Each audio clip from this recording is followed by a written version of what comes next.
Hey, everybody, did you know that Thursdays are for celebrating? They are. And I bet you don't do it often enough.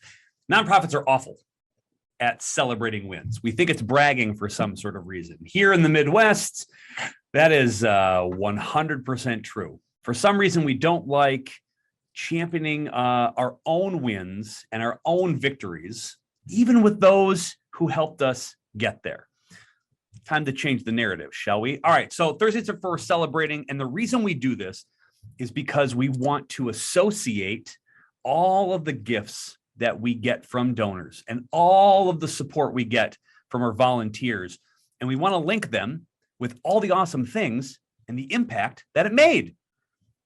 Donors want to be associated with winners. They don't want to go and invest in a losing proposition. They don't want to throw away their money. They want to protect their investment.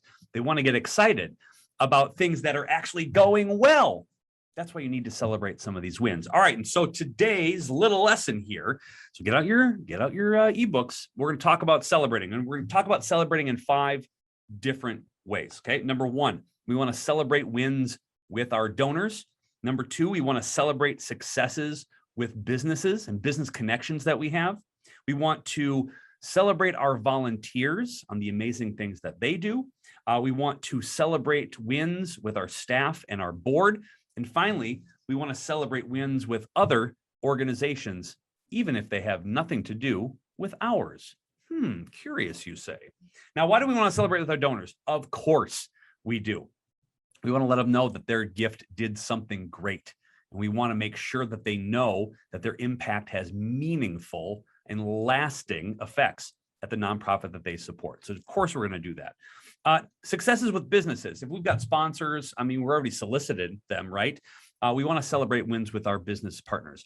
The reason is celebrating wins with businesses is going to actually unlock additional individual donors who work at that business. They want to be associated with winning teams and winning organizations and winning impact as well. So of course we want to celebrate wins with our businesses.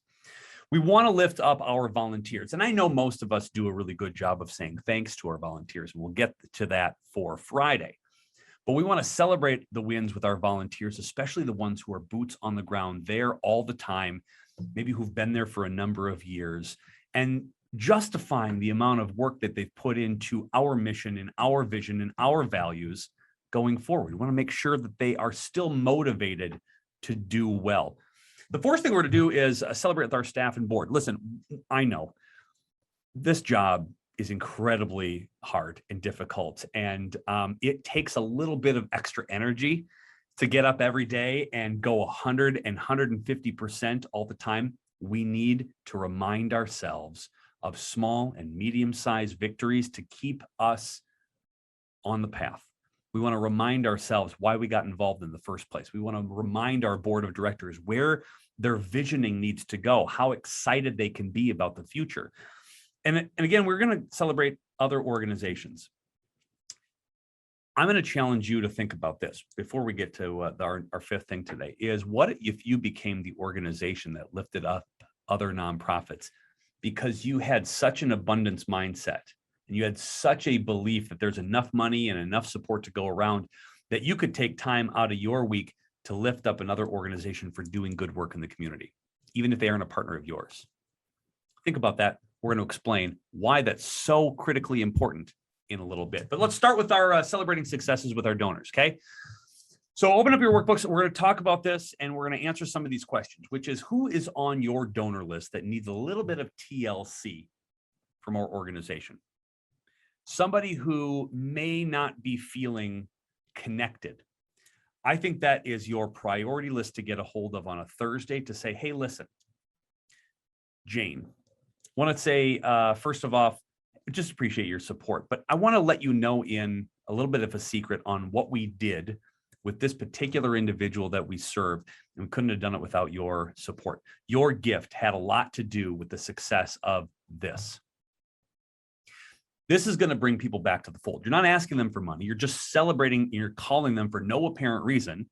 They're going to assume you're asking for money, and all of a sudden you get to connect the dots about their gift doing well in the community and making a positive impact, celebrating a win. This person couldn't have accomplished what they accomplished without your gift and your help and your support. Wanted to celebrate a win. We couldn't think of a better person to celebrate with than you.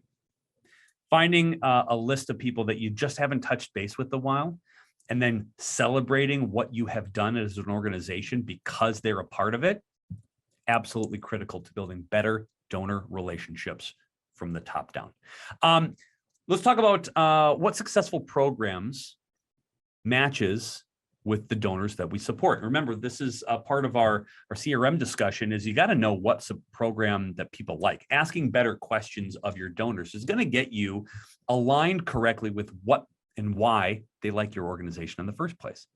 So what wins have you had at your organization that match up really well with a list of donors who may have either supported the program in an appeal, and then just call them up and say, we rocked it. We rocked it because of you, and I wanted to celebrate a win with you as well. They know that that's what they gave for. You know that's what they gave for, and now all of a sudden you're just aligning them. Remember, we want to make asks with people who are aligned and have a capacity. This is an alignment exercise for you and your organization. So list down a couple of programs that have had a bunch of wins and play matchmaker with each one of the donors that you know would love that program and would appreciate an update. Pick up the phone, call them, and all of a sudden you're off to the races on this, a Thursday for celebrating. Now, is there anybody, and here's another question to ask and sort of jot down, is there a win you can talk about with a donor that may lead to a new donation for a future project? A lot of people will donate because hey, this is a need, I want to fulfill it right now, right? This is an urgent need, I want to help. Once that project is done, once this program is completed, you're always looking for the next thing. What else can they help with? A lot of donors will say, well, how can I help? Well, we're having a new project that I know you'll love because we had a win here and you helped us get there. And this is what we're trying to accomplish now. So what wins have you gotten that's going to allow your organization to take a very next step? List those out and then connect with a donor that thinks about the same that you do and thinks that, hey, if this gets accomplished, what else can we do next? And that's the questions that you get to ask. So write down a bunch of wins, connect them with people that you think would be interested in the next step of the project. That's it. So some of the goals that you want to write down this week is connect with 3 donors and talk about a big win in your organization. In fact, you don't even need a big win. Small win totally works. The second thing you can do is gain insight from a staff or a board member and involve them what they think is a big win, what they think is something that we should celebrate with our donors. This is going to help you invest the success of your communication with those who support you the most right away. And that type of continuously rolling, sort of momentum building celebration is going to be happening at a grassroots level within your organization. Asking a board member or asking a staff member, what do you think a big win was? And then you get to celebrate, hey, this staff member came to us with this really big win, and I would like to share that with you. That staff member becomes really invested, and we'll talk about that in a second. And that's really where you're going to get buy-in, and you're going to have a momentum building, and you don't have to come up with all those ideas yourself. So invest in that. All right, let's talk about celebrating with businesses. It's really important that we don't see businesses only as ATMs and only as sponsorship machines. We want to make sure that we invest enough celebratory communication with them so that they maybe communicate that win and that association with your nonprofit down to their staff, and then their staff get interested in what you are doing. So what businesses in your network or database would benefit from learning about a big win that your organization had? My guess right out of the gate, people who have sponsored an event, people who have been matching gifts, people who provide volunteers at an organization, anybody associated with you is probably going to want to know about that big win. So take some time and write down some of the businesses that you have immediate and really deep connections with, and then write down a couple of wins and who needs to know about those. Was it because of an event that they sponsored that you raised enough money to do this program that was a success? It's a great conversation starter and a great way and a reason to pick up the phone and call. What new businesses that your organization has within the, or like if you don't have a connection with, but new businesses in the community that will be really interested if they knew about one of the wins that you had or knew about what impact that you were making in the community. Your Chamber of Commerce has a list of ribbon cuttings and celebrations every single week or month or whatever they do. That's a great resource. And does anyone on that list match or seem to match that would be interested in what you do and what victories you're claiming and what impact you're making in the community? This may seem like a cold call, but it's not. Hey, you do this and we do this. We had a big win. I thought you should know about it. Super interested to see if there's any way that we can partner. You're not asking them for money. You're just asking them for a conversation. You're leading with a big win, and they're going to be interested. Nobody wants to have a phone call like this. Hello?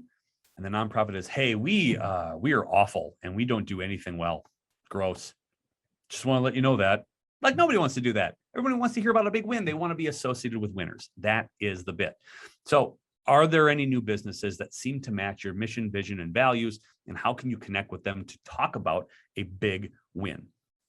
Third thing I want to ask and sort of have you jot down some questions is what businesses that currently donates, right? Or what local groups need to be recognized for some of their wins. It doesn't necessarily have to always be about you. Sometimes, and again, you can go back to these chamber magazines or chamber announcements where people are having successes, they're announcing winners, or people who have been hired in a business, and simply sharing a win that matches their wins, right? Or celebrating a business about their wins. What if there's a business that opened up down the block and they had an open house, and instead of asking them for a donation, you wrote them a thank you note and said, hey, congratulations on your expansion. We're really proud of you here in this neighborhood. You make this community a better place. Didn't ask them for a thing, but you're celebrating a win with them. Now you become part of the group hug that they get from their friends and families and probably their stakeholders. And now you're part of their cheerleading squad. And does that put you in a different echelon than any other organization who only solicits them and only communicates them when they want something? The answer is yes. So how can you do this on a regular basis? Well, make sure that you are combing all of the business feeds in your community, not only to know what's going on, to be up to date with your community adventures, but you want to go and lift up other people, right? You want to celebrate their wins as much as you want them to reach out to you and celebrate yours. It's a two-way street here, right? It's like dating. You can't have one-way dating. So you want to go out and celebrate other people's victories. That's just going to make you different than everybody else. So a couple of goals that you want to have this week, as far as it celebrates businesses, is celebrate an organization with a business that you have a relationship with, and then celebrate or lift up a business that you have zero connection with, but it's making a great impact in your community. Do those two things this week, and I think you're going to be pleasantly surprised at the amount of connections that you make. Celebrate volunteers. Celebrate with volunteers. These are the two things that you need to do. They're the lifeblood of a lot of organizations, and then sometimes you don't have a space for them as well, right? But what volunteers from your organizations need internal or public recognition for their efforts. What has somebody done above and beyond that they deserve a little more than a internal newsletter recognition? Is it a Facebook post? Is it an Instagram post? Is it taking the time to write an op-ed piece in the local newspaper? Is it sending a press release out to saying these individuals have gone above and beyond, or they've done something extraordinary that we want to celebrate? It's probably expected that you say thank you, but it's not expected to you go above and beyond and celebrate the amount of great work that they have done with the general public. And that, again, is going above and beyond. This celebration piece is all about trying to build a rapport with the community to say, well, I want to be a part of this organization that always lifts up, always positive, always awesome. That's the type of vibe you're going for. And the volunteers who come and who don't get paid but show up all the time are your biggest advocates. So do not let them go into the field and not be appreciated and not be feeling that they're making an impact, because they're going to go out and tell the story about how amazing it is to volunteer at your organization. They are your first line of offense when it comes to people knowing who you are and finding like-minded individuals who really love what you do. So make sure that you pick a volunteer and list the volunteers of like, hey, who deserves recognition? And then how do you celebrate your own volunteers so they can cheer on their own awesomeness, right? So, hey, volunteers, I want you to go and lift up your own folks here. Have a nomination form, have something that they can sort of do together, and then you be the microphone to the general public. I think it's a wonderful idea. And then what volunteer successes of other organizations need to be recognized too. Going back to the business thing, you do not have to only celebrate your volunteers.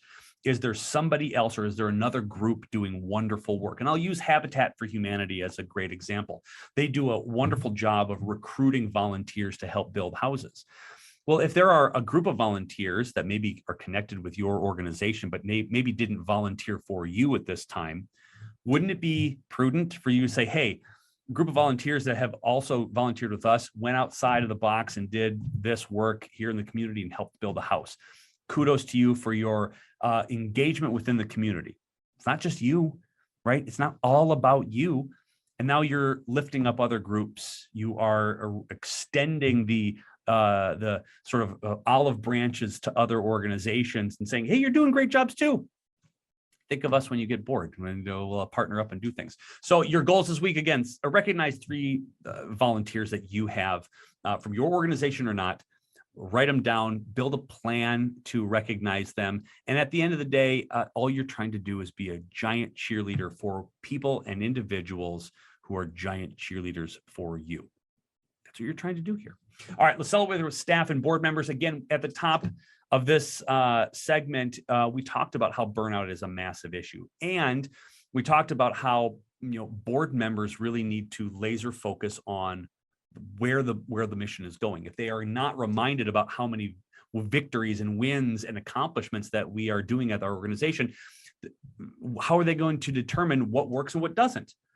So you have to do 2 things. 1, celebrate staff wins, make sure that they feel tethered and appreciated more than anything, and then celebrate wins with your board so they know that the policies and procedures and the support that they're giving is working. I would say probably 80% of people leave their jobs not for money, but because they don't feel appreciated or they don't feel like their work is being impacted or they're not impactful work in the community. Do not let this happen to good staff. Remind people who have tirelessly worked for your organization about how important they are to the victories and the wins. So number 1, I want to ask some questions is what staff members really deserve to be recognized for their amazing work or going above and beyond or living representation of your mission in the community. Make sure that is blasted to the hills. Make sure that they know that you know what they're doing. And make sure you do it consistently, because if you miss a step and you ignore it about how appreciative you are or how grateful you are for them being impacted in the community, you're going to miss an opportunity to celebrate so they can go and share with them, with their own family about, hey, look, my boss or my business or my organization lifted me up today. Awesome. What board members need to be celebrated? What things are they doing at their work that's allowing them to give their perspective to your organization? What have they done at the board that deserves lifting up? What are they doing to their own, with their own family, or what are they doing in their own businesses that deserves to be celebrated? And how do you connect it back to your organization? We're so lucky to have them. And then what successes can be directly attributed to a staff or a board member that can be celebrated? So what did they specifically do? Was it, I went above and beyond here? Did they do this, this, and this? Or did they mention something? Did they volunteer? Did they go out and get a big donation? Did they open the doors for you? Did they have an accomplishment that nobody else really recognized, but you should? List out those things. And then your goal for the week, especially when it comes to staff and board members, is make sure that you are celebrating with at least 1 staff member, at least 1 board member, and then relate it back to how that made it a reality that you are making better impact in the community. It's just so easy, and it's so easy to overlook as well. And then my final thoughts about what you can do to celebrate is celebrate with other organizations. And I know this might sound weird, But what local organizations helped your nonprofit or those that you're serving? You cannot solve all the issues in your community. There are other organizations who are filling gaps. And don't they deserve a little pick me up, a little high five from you? Because you're trying to serve the same population. Maybe you're doing the same thing under the same umbrella, but you're doing little niches within it. They deserve to be celebrated. So what local organizations have helped your nonprofit thrive because they're taking care of something else? And secondary question to consider is what organizations that are connected to your nonprofit accomplish something that is even bigger and better than you have. And it's okay to say that out loud. So who deserves to be celebrated publicly, right? Who has gone above and beyond? Who has a giant win? Who got a big grant you need to celebrate for everybody? Similarly, who has done something in your community that's not connected to your organization? Somebody that you don't have any ties to, but's doing really great things. Wouldn't it be interesting for your organization to post on somebody's social media timeline, hey, we here at our organization wanted to lift up and celebrate yours for the amazing work that you do. Our community is better because you exist, and your accomplishments here deserve high praise. Kudos, keep up the great work. There's going to be a bunch of people who go, well, who the hell is this? And they're going to go check out your website, and they may be falling in love with what you do as well. You're going to expose yourself to a lot more people if you celebrate outside of your bubble. And you do that within the nonprofit world, lifting up others who deserve to be lifted up. So your tasks and to-dos for this particular one is choose an organization, celebrate the success publicly, whether they have an association with you or not. Celebrating is such an amazing opportunity for your organization to be exposed to other people. Celebrating is necessary to remind you of what impact you make. Celebrating is also remembering why you got involved in the first place, right? Sometimes we get muddled down in the mire and muck of spreadsheets and budgeting and tasks and to do and marketing, blah, blah, blah, blah, blah, blah, blah. When celebrating wins and celebrating impact of what you do every day, it's a good reminder of why you wake up so enthusiastic every morning, or why you should wake up every morning and be overly enthusiastic because you're doing great work. So let's celebrate it. Stop hiding behind your humility of I don't want to, brag about things. You're not bragging. You're doing great work. So celebrate those wins.